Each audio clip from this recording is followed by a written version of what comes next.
Bonjour à tous et bienvenue donc pour ce webinaire du C2RP consacré donc aux espaces d'apprentissage et formation hybride. Donc excusez-nous déjà de ce petit retard, on a quelques problèmes techniques suite à des mises à jour de navigateurs. Voilà, donc oui, ça nous arrive à tous.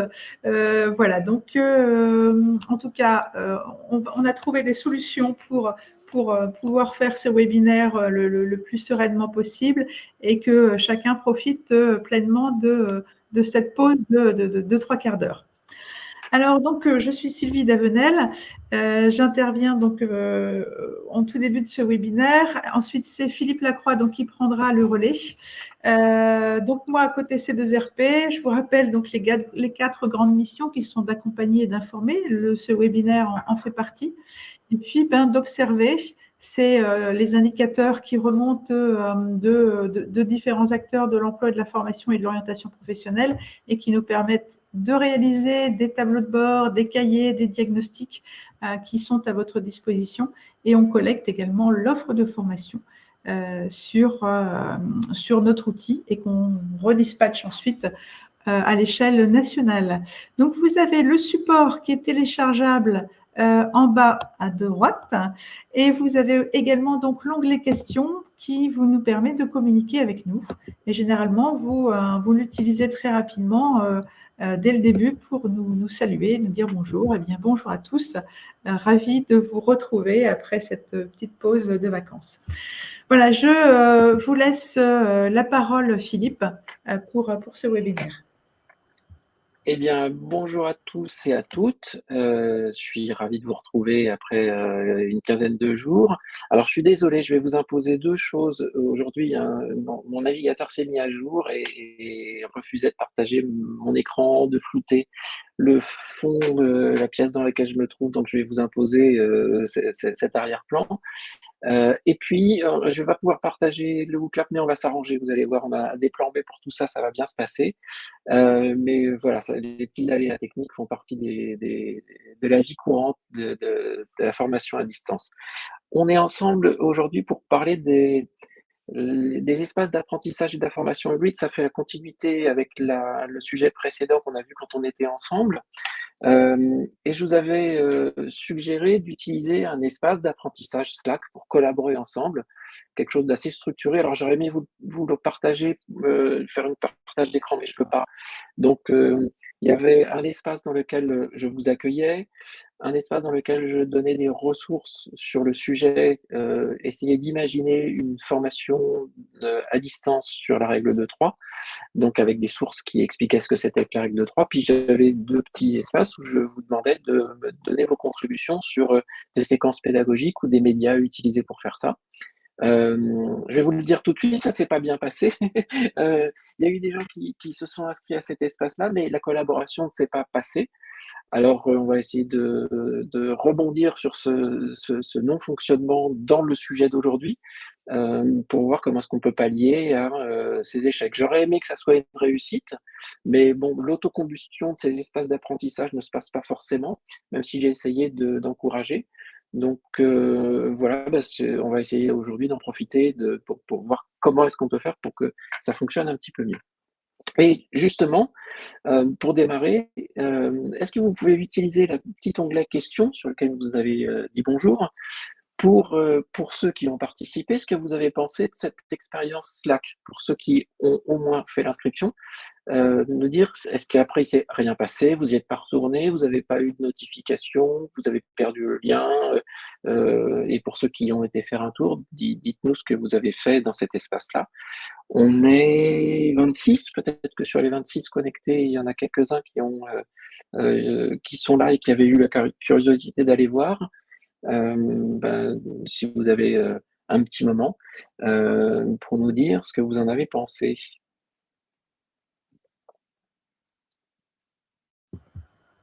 Alors j'en profite pour que vous mettiez dans le petit onglet questions pour ceux qui sont présents aujourd'hui et qui en avaient fait un tour dans l'espace Slack, de nous dire Je vais vous donner quand même la contribution. On a eu France Giroux, je la remercie, qui nous a proposé donc le thème de cet espace était de réfléchir ensemble, de rebondir sur les propositions de chacun, sur les activités pédagogiques qu'il pouvait être possible de mettre en œuvre pour apprendre la bête règle de 3. France nous proposait donc de donner en ressources aux participants la vidéo que je proposais, vidéo pédagogique qui explique la règle de 3, de faire un exercice et de les corriger, et puis de poser un quiz avec 4 réponses possibles, avec des niveaux de difficulté différentes, et puis de faire un commentaire feedback de la part du formateur de façon la plus réactive possible, et non pas un feedback automatique du système sur les réponses de l'apprenant. Et puis, après l'exercice, féliciter, encourager, donner des explications complémentaires. C'est une activité qui me semble tout à fait adaptée à l'apprentissage à distance. Alors, vous nous avez dit, désolé pour manque d'implication, j'étais très occupé par ailleurs. Et ben, c'est exactement ça, c'est une très bonne raison de ne pas l'avoir fait. J'ai participé un peu, merci France, c'est vous qui avez fait la seule contribution, donc c'est plus qu'un peu, c'est l'essentiel de la contribution, mais je n'ai pas trop accroché, désolé. Voilà, alors, expérience qui montre que c'est pas facile de réussir une formation, un enseignement à distance, et puis on va essayer de voir aujourd'hui pourquoi c'est difficile de s'y retrouver dans ces espaces d'apprentissage hybride, et ce qu'on peut faire pour que ça fonctionne bien.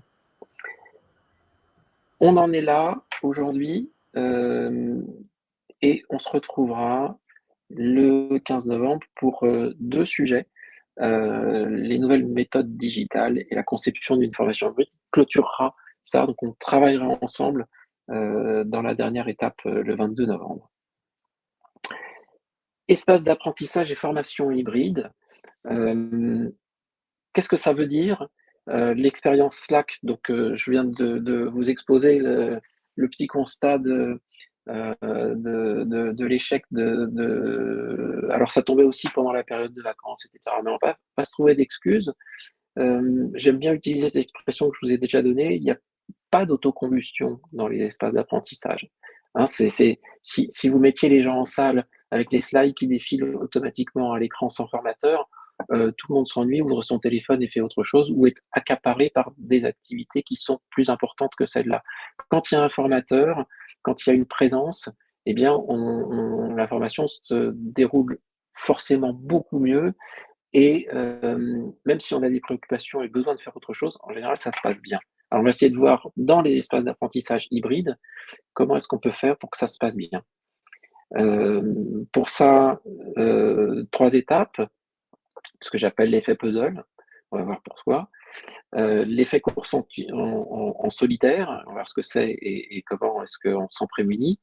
Et puis, comment unifier l'expérience d'apprentissage, parce que c'est souvent ça qui est la clé de la réussite. Et puis, comme d'habitude, posez vos questions au fil de l'eau. C'est à peu près le seul moyen qu'on a d'interagir, alors utilisez-le. Moi, j'essaye de m'adresser à vous, de me mettre à votre place et d'anticiper ce que vous pourriez avoir comme question ou interrogation que vous pourriez vous poser, mais allez-y de façon explicite dans la petite zone question au fil de l'eau. Sylvie se permettra de m'interrompre si j'ai pas l'œil suffisamment vigilant sur ce qui apparaît au fur et à mesure de ces 45 minutes qui nous restent ensemble. L'effet puzzle. Alors, qu'est-ce que c'est que ce fameux effet puzzle? J'ai une petite illustration pour ça, mais on va y arriver juste après ce que j'appelle les briques du puzzle. Alors, dans l'hybridation, voilà tout ce qu'on peut utiliser comme modalité pédagogique, comme espace possible, comme contenu possible, comme interaction, comme activité pédagogique. On a le présentiel, en salle ou à distance. Aujourd'hui, on est en présentiel à distance, donc c'est encore une fois un mode encore plus dégradé de communication, mais on y arrive tout de même. Le classique e-learning sur les plateformes, le mobile learning, qui, si vous n'avez pas eu la possibilité d'expérimenter, je vous invite vraiment à le faire parce que c'est assez plaisant et c'est assez efficace. Le social learning, c'est l'apprentissage entre pairs, qui est la base de toute pédagogie, mais là, on a maintenant des outils dédiés pour outiller ça et l'instrumenter, l'organiser, le structurer, et c'est assez intéressant. Ça se passe très souvent sur mobile également. L'immersive learning, avec ou sans casque de réalité sur son écran ou juste avec son téléphone, etc. Les vidéos pédagogiques, ça c'est des trucs qui se préparent et qui se préparent vite, qui se produisent vite et simplement il y a des petits outils dédiés qui le font. Puis on a tous un téléphone pour pouvoir faire des vidéos pédagogiques. Et le micro-doing, qui est la tendance du moment, c'est l'apprentissage renforcé par les micro-actions. On n'a pas l'occasion de parler de tout ça, mais ça serait très intéressant. En tout cas, s'il y avait deux choses que je vous invite à expérimenter, c'est le mobile learning et le micro-doing.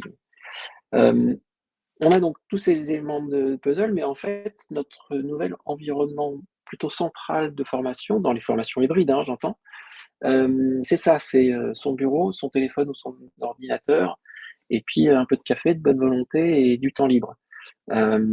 C'est ça l'environnement des espaces d'apprentissage hybride, principalement, même si dans le côté hybride, il y a le présentiel à distance ou en salle. Mais ce qu'on appelle hybridation, c'est vraiment très souvent centré sur l'auto-formation devant son écran. Voilà l'effet puzzle, c'est qu'on a les différents éléments qu'on a constitués dans le parcours hybride, peu importe les modalités qu'on a combinées, mais on se retrouve avec des choses à faire, des activités qu'on a à disposition. Et je reviens sur ce que je vous ai donné en Slack. J'ai fait une petite introduction de quelques minutes à la fin du précédent webinaire. J'ai ouvert un espace.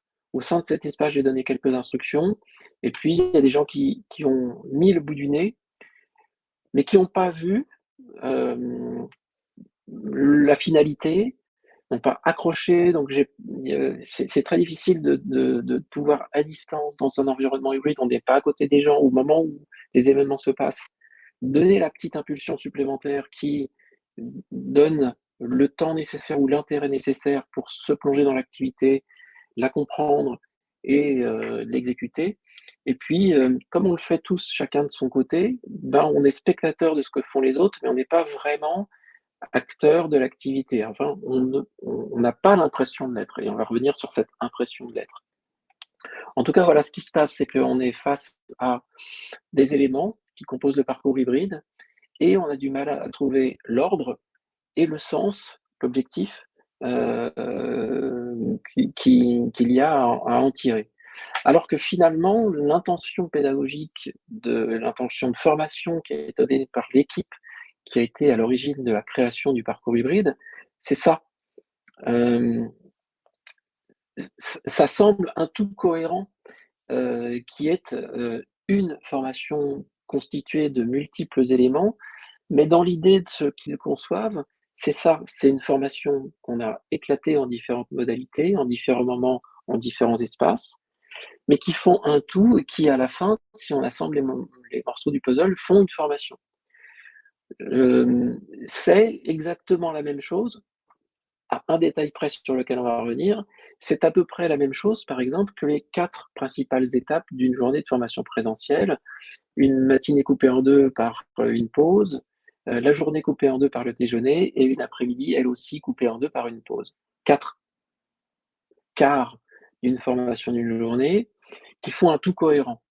Mais si on faisait les demi-journées, chacun dans son coin, pas forcément d'une façon continue ou ordonnée, eh bien, ça n'aurait pas du tout le même sens qu'une formation en salle. La grande difficulté quand on fait une formation hybride, c'est d'essayer de redonner cette vision d'ensemble, cette continuité dans les activités qui ne sont plus forcément encadrées et qui ne font plus un tout visible. Alors que pour les concepteurs, c'est ça, ce que vous avez sous les yeux, qui est la finalité et le parcours hybride. Est-ce que vous êtes d'accord avec cette vision-là dites-moi ça dans la question. Juste un oui ou un non. Si non, pourquoi? Mais juste oui ou non. Est-ce que vous êtes d'accord avec cette vision d'hybridation où autant qu'on peut y donner des intentions et de la consistance dans la conception pédagogique. Parfaitement d'accord, Béatrice. Je suis contente d'avoir, non pas d'avoir raison, hein, c'est pas du tout ça l'intérêt, mais qu'on partage cette vision. Et Roselyne, tout à l'heure dans le replay pour vous.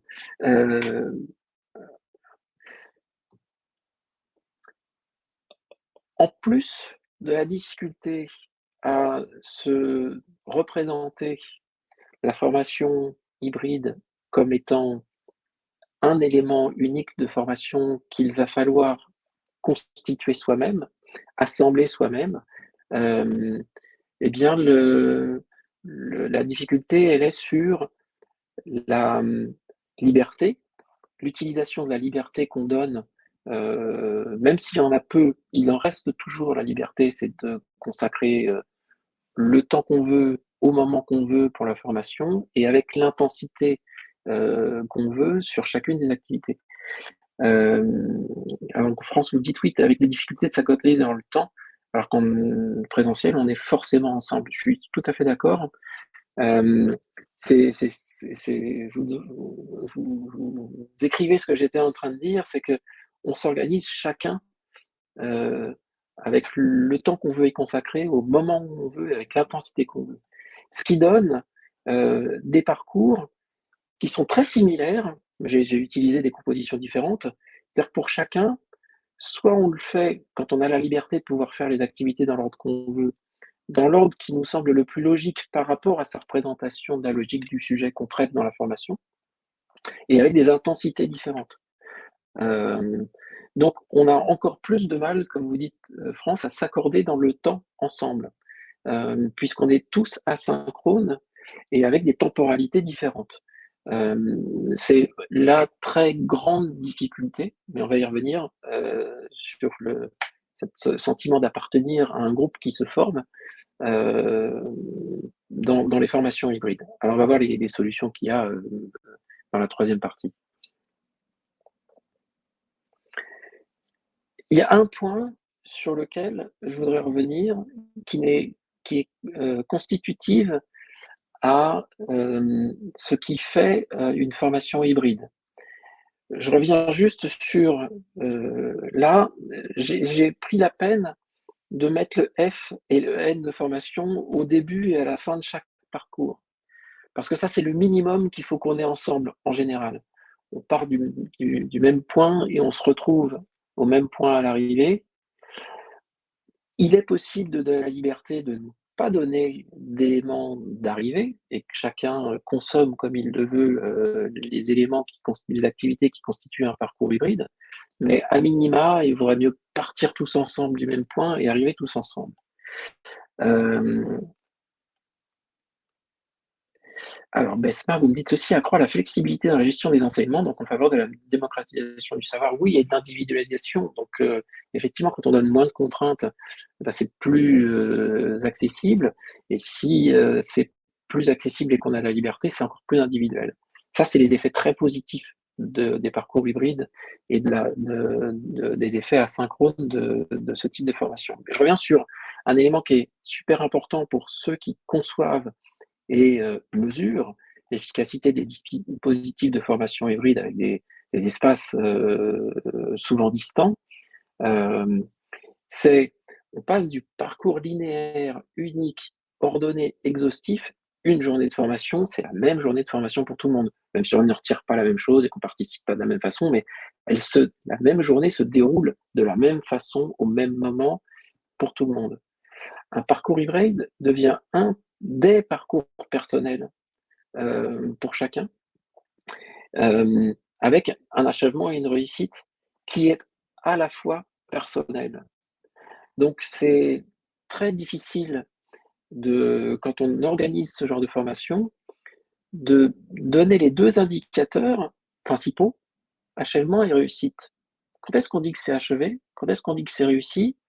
Quand on peut éventuellement commencer quand on veut, finir quand on veut, avec des assemblages, des temporalités, des intensités personnelles à chacun, et qu'on dit que on donne de la liberté dans ces parcours. Et même si on n'en donne pas beaucoup, les individus s'en donnent de la liberté. Comme par exemple, vous vous êtes donné de la liberté de faire ou pas faire ce que je vous avais invité à faire dans Slack.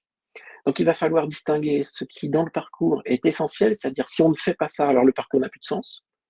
De ce qui est facultatif, ça on peut le faire, mais ce n'est pas obligatoire, en fonction du niveau de chacun et des objectifs de chacun.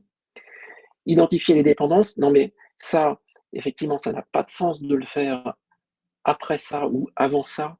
Il y a des ordres logiques pour certains éléments du parcours et il faut les déterminer et définir l'achèvement et la réussite. Les questions que je vous pose, et il y avait un petit WooClap, mais on ne va pas le faire avec WooClap, on va le faire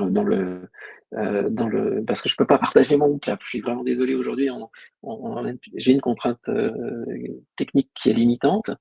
Est-ce que dans la question, vous pouvez me dire, dans un parcours hybride, les indicateurs qu'on pourrait utiliser, les éléments qu'on pourrait observer, qui nous disent, pour cet individu, et donc valable pour chacun, ça c'est achevé, le parcours est achevé, le parcours est réussi.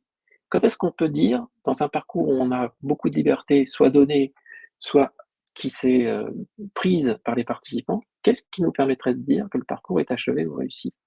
Et même si on n'a pas la réponse, c'est intéressant que vous vous posiez la question, parce que c'est vraiment une des principales difficultés pour l'organisateur de parcours hybride. Quand est-ce qu'on dit que c'est achevé? Quand est-ce que c'est réussi? Dites-moi ça dans les questions. Alors, pour vous aider, je vous remets ça. Le parcours que j'ai représenté à droite est le parcours théorique, idéal. Les parcours, le premier et le deuxième, sont les parcours réels qu'ont constitué les participants. Donc Aurélie nous dit par une évaluation, un quiz, un test. Oui, ça c'est incontournable. Pour moi, la vie d'un individu compte pour cibler une réussite. Oui, tout à fait, Justine, je suis d'accord.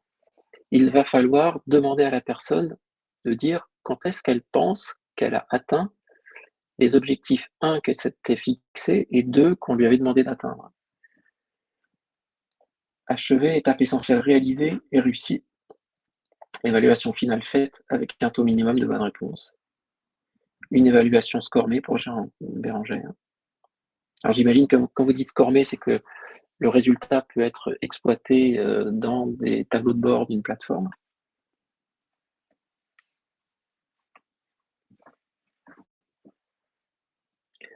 Alors, d'autres contributions. Passage par tous les modules réussis, évaluation intermédiaire et finale. Béatrice. Alors, passage par tous les modules, ça c'est une opportunité qu'on a dans les parcours hybrides, c'est qu'effectivement, une journée de formation présentielle, c'est la même journée pour tout le monde, et même si pendant un moment le formateur dit quelque chose qu'on sait, eh bien on est obligé de suivre la séquence parce que on est avec le groupe qui a besoin de cet élément, eux et moi peut-être pas. Donc passage par tous les modules, c'est pour ça que je vous disais il va falloir distinguer l'essentiel du facultatif. Je me permettrai de dire passage par tous les modules essentiels. On peut toujours dire ça, bon, au final, c'est pas hyper important, c'est pas essentiel. Donc, ça permet de moduler l'intensité de chacun en fonction de son propre niveau ou du propre objectif qu'on s'est fixé. Et réussi évaluation intermédiaire et finale, j'aime beaucoup la notion d'évaluation intermédiaire parce que c'est ça qu'il va falloir faire.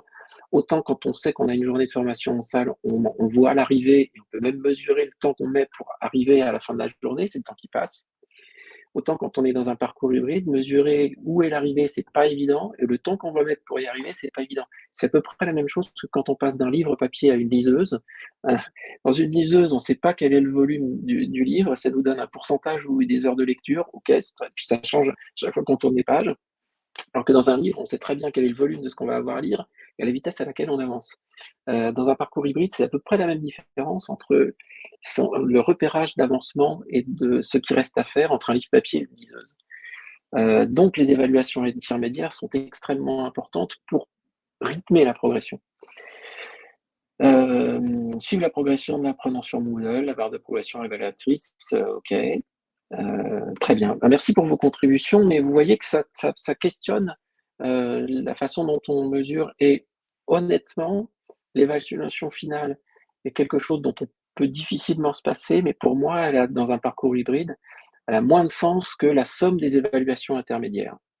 Et ça veut dire qu'il faut pour chaque activité pédagogique qu'elle comporte à minima une évaluation et, si possible, faire en sorte que ces évaluations intermédiaires aient un poids presque supérieur à l'évaluation finale qui, de toute façon, on a envie de ce repère de l'examen à la fin pour savoir si on a réussi. Donc, même si les évaluations intermédiaires seraient suffisantes pour déterminer le niveau d'acquisition de chaque apprenant, ce sera difficile de faire le deuil de cette évaluation finale. Mais c'est important d'avoir des évaluations intermédiaires et qu'elles aient un poids au moins aussi important, si ce n'est plus, que l'évaluation finale dans le cas d'un parcours hybride. Je vais poursuivre avec ce que j'appelle l'effet course en solitaire. Ce que vous avez certainement ressenti dans le Slack, et c'est exactement ce qui s'est passé d'ailleurs.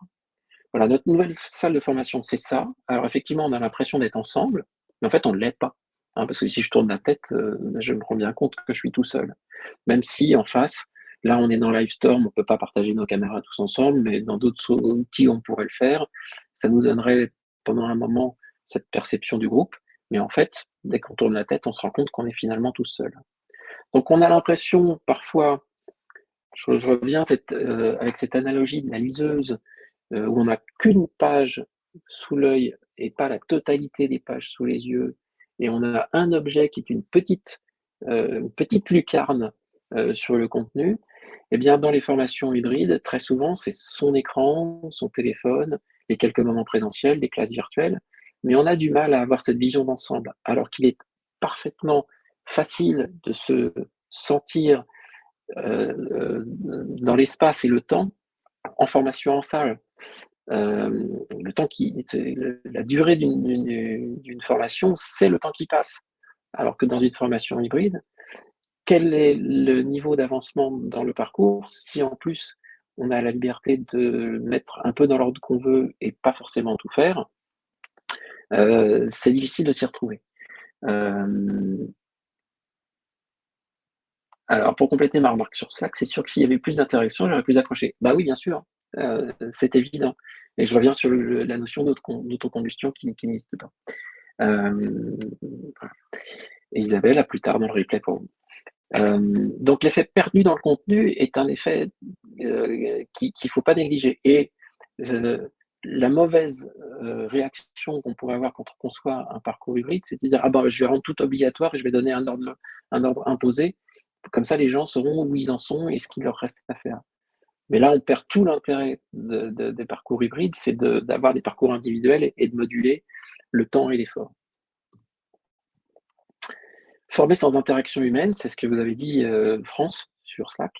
En fait, on voit les traces de ce qu'ont fait les autres, en général, mais les réels moments d'interaction l'un avec l'autre sont très, très faibles. Ce qui ne veut pas dire qu'il n'y en a pas.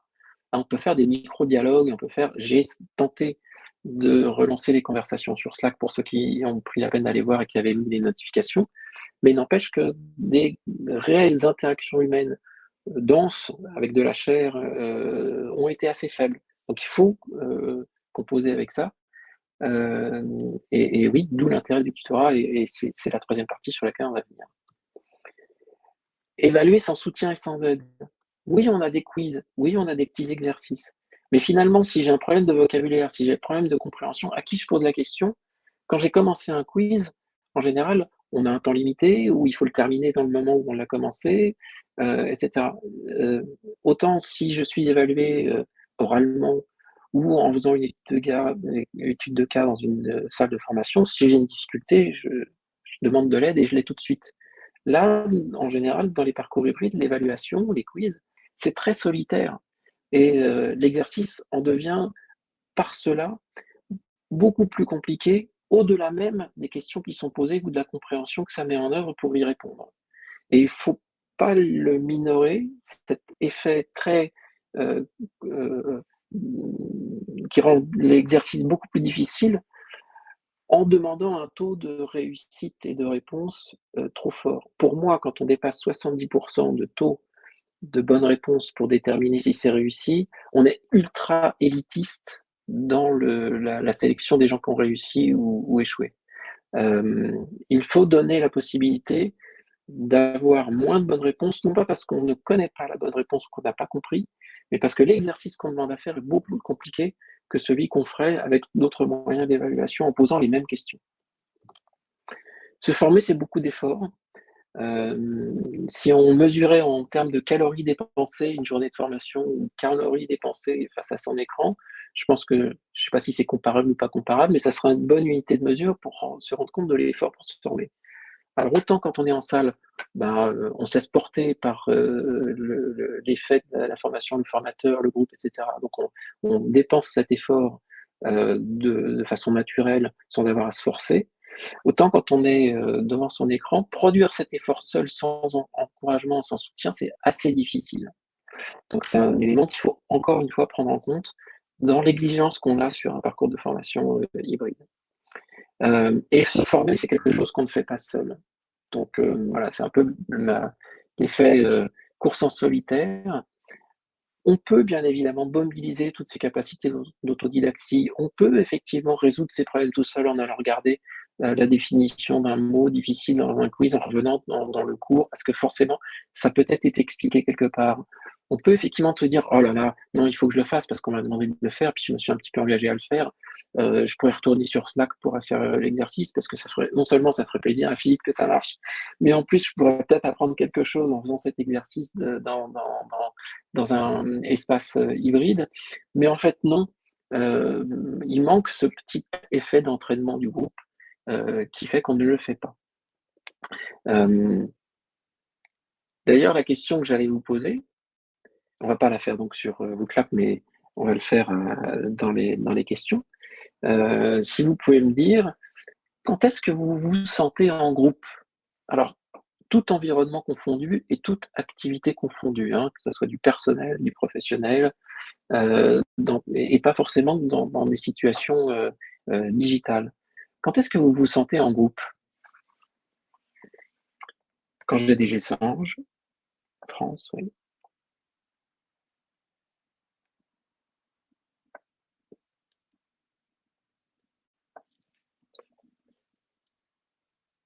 Alors, on peut se sentir en groupe sans forcément échanger, hein. Mais pour vous, France, vous exprimez le fait de vous sentir en groupe, par exemple, quand vous avez des échanges. Quand on rencontre des gens, oui, quand on échange.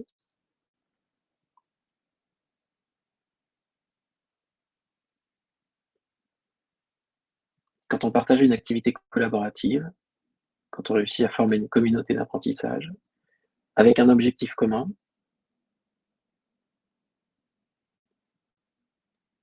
Moi, je rajouterais juste quand je suis présent à un instant T avec les autres. Quand je me sens présent avec les autres à un instant T. C'est-à-dire quand ce que je fais moi, je sens que je ne le fais pas seul.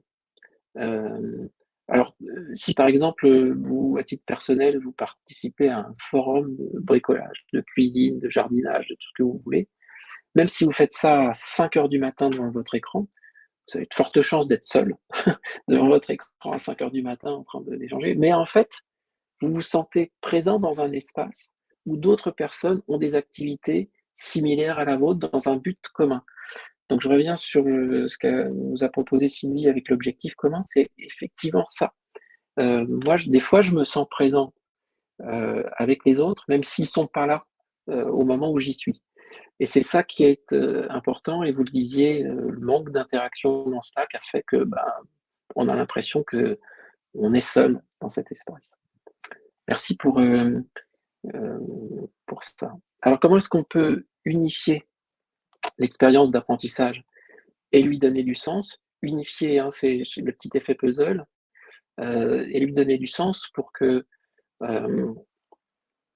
l'exercice ait l'énergie l'impulsion, l'intensité suffisante pour que on joue le jeu de prendre de son temps, de prendre de son énergie pour se former.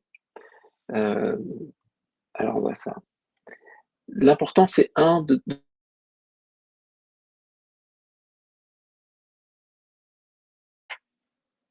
Donc, on vient de perdre, j'ai l'impression que je vous ai Philippe. perdu. Oui, Philippe, on vous a perdu pendant quelques secondes. Vous m'entendez, Philippe, ou pas? Ah non, on a vraiment perdu Philippe. Donc, en attendant donc le retour de Philippe, qui j'espère sera rapide. Donc, je vais peut-être prendre la main sur le fait peut-être de dire que vous n'êtes plus un numéro, c'est de personnaliser davantage les échanges. Et alors là, par contre, je n'ai pas la main, c'est d'accompagner, de donner du sens. Voilà ce qu'il proposait. Oui, merci Ludovic. Alors là, c'est la première fois que ça nous arrive que l'intervenant ne soit plus présent. Ça va donner un replay sensationnel.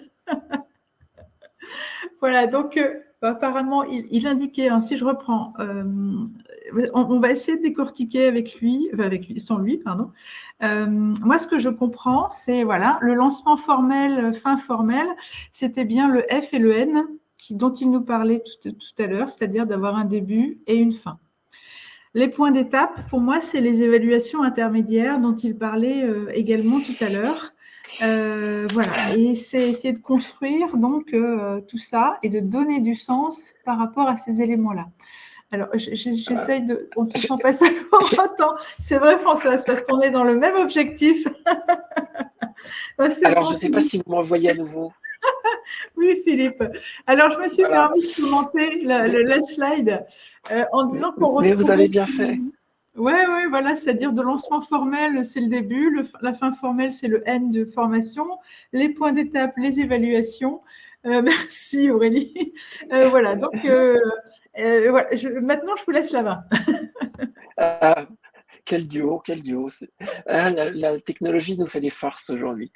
Vous avez tout dit. J'ai essayé d'être simple sur cette... mais effectivement, il faut faire un lancement formel. Et même si on l'a fait dans le Slack, on l'a fait de façon assez courte. Puis vous verrez qu'il manquait quelque chose. Vous avez tout dit sur les points d'étape. C'est vraiment très important de se fixer des points de rendez-vous à des moments clés et pas quand on veut. C'est mercredi, vendredi à 11h dans une micro-classe virtuelle de 10 minutes où on se retrouve tous ensemble dans un groupe WhatsApp et vendredi après-midi, on se cause. Enfin, vous voyez, c'est des choses où il faut avoir des rendez-vous Oui. là-dessus. Alors, je me permets de vous interrompre, Oui. Philippe, parce que justement, dans les points d'étape, moi, je venais de dire que c'était éventuellement les points aussi d'évaluation. Est-ce que vous faites le lien obligatoirement ou pas? Obligatoirement non, mais c'est un bon moyen de faire des évaluations intermédiaires, ces points d'étape, qui peuvent être éventuellement des évaluations déclaratives et informelles. Je rebondis sur quand j'avais posé la question sur l'achèvement et la réussite, quand les gens disent qu'ils ont atteint l'objectif, ça peut suffire. Est-ce que vous avez compris? Oui. Pas la peine de tester, je vais vous faire confiance. Vous dites que vous avez compris, très bien. Et puis on verra plus tard si vous avez compris effectivement de façon très objective les bonnes choses. Donc dans les points d'étape, il peut y avoir ça. Et ça, c'était assez important. Et puis j'avais mis cette grosse patate derrière sur l'accompagnement comme une commodité. Il faut que l'accompagnement soit disponible. On en a parlé dans les précédents webinaires, donc je ne vais pas revenir dessus, mais comme une activité. C'est-à-dire qu'on doit dire et inclure dans la conception pédagogique des différentes étapes, faites appel à l'équipe d'accompagnement. C'est-à-dire que il y a une activité qui dit il y a 3 choses à savoir sur ce sujet-là. Posez la question au tuteur pour qu'il vous les donne. Et ça, c'est un exemple, hein, mais c'est important parce que quand on est formateur en salle, on se rend compte quelquefois, on dit aux gens, bon alors qu'est-ce que j'ai oublié de dire? Ou dites-moi ce qui... Voilà, on force les gens à aller chercher quelque chose chez le formateur, et c'est une activité qui est préparée par le formateur en disant, questionnez-moi, demandez-moi que je vous dise quelque chose. Eh bien, dans les formations hybrides principalement digitales et distancielles, il faut inclure dans les activités pédagogiques le fait qu'il va falloir à un moment donné que le contenu dont a besoin la personne ne lui tombe pas du ciel dans le déroulement logique du module, il faut qu'il sollicite l'équipe d'accompagnants pour l'obtenir. Et ça, c'est ça qui va donner du lien et de la connivence et de l'humain, en l'occurrence entre pairs, comme vous le dites. Donc on peut effectivement dire aussi, mettez-vous en duo, associez-vous avec un tel pour faire cette chose-là. Voilà, il faut que l'accompagnement, qui n'est pas forcément donné que par l'équipe pédagogique, merci de le faire, ça peut être aussi quelque chose. Mais il faut l'avoir scénarisé pour que ça se produise. Voilà. Et puis il y a la fin formelle et le début de l'après, parce que c'est ça aussi l'intérêt. Contrairement au présentiel où quand on ferme la porte, tout le monde s'envole comme des moineaux. Dans un dispositif hybride, il est possible, après la formation, de garder des liens. J'avance parce qu'on est presque arrivé à la fin. Alors, je vais zapper cette petite partie parce que ça va être un peu pénible. Comme ce que vous pensez être accompagné, là, je reviens sur la question quand même. Comment pouvez-vous être accompagné? Je ne voudrais pas finir trop tard et on a déjà vu ça, donc je vais moins vous solliciter. Je suis désolé, puis en plus on a perdu des temps avec les problèmes techniques. Mais c'est vraiment la clé, cet accompagnement. Donc, ce qu'il ne faut pas oublier aussi en dynamisant les forums, c'est qu'il faut, pour rythmer l'apprentissage, voir qu'on avance, voir où on va, il ne faut pas qu'il y ait qu'un seul objectif pédagogique à la formation, il faut qu'il y ait plein d'objectifs pédagogiques intermédiaires. Donc c'est là où on fait de l'ingénierie de formation, on dit voilà quel est l'objectif de formation du dispositif hybride, et on fait de l'ingénierie pédagogique en disant voilà tous les objectifs pédagogiques de toutes les activités. Il faut explicitement les déclarer et il faut explicitement mesurer qu'on l'a atteint. Par les étapes intermédiaires, par les évaluations intermédiaires, par les points d'étape où on échange avec le formateur ou l'équipe. Ça, c'est vraiment hyper important pour éviter cet effet liseuse où on ne sait pas où on en est, ce qui reste à faire et quel est l'effort à fournir. Il faut donc très rythmer le parcours et le baliser avec des objectifs pédagogiques à la fin de chaque activité. Et puis, je vais garder ça pour la fin, il faut passer un contrat, pas tacite, formel. On a passé un contrat tacite dans le Slack, je disais allez-y, essayez de trouver du temps pour le faire, etc. Non, je ne peux pas me permettre, parce qu'on n'est pas dans une activité de formation, là on est dans une classe virtuelle, donc c'est un exposé, on n'est pas dans une activité pédagogique en tant que telle, mais si on était dans une activité pédagogique en tant que telle, alors je demanderais à chacun de mettre dans la question quand est-ce que, non pas est-ce que, mais quand est-ce que vous allez dans le Slack? Combien de temps vous pensez consacrer au Slack? Donc, il aurait fallu que je demande à chacun de me fournir une réponse. Quand est-ce que vous allez le faire, le Slack? Une fois, deux fois, combien de temps, etc. Ça, c'est extrêmement important. C'est même la clé.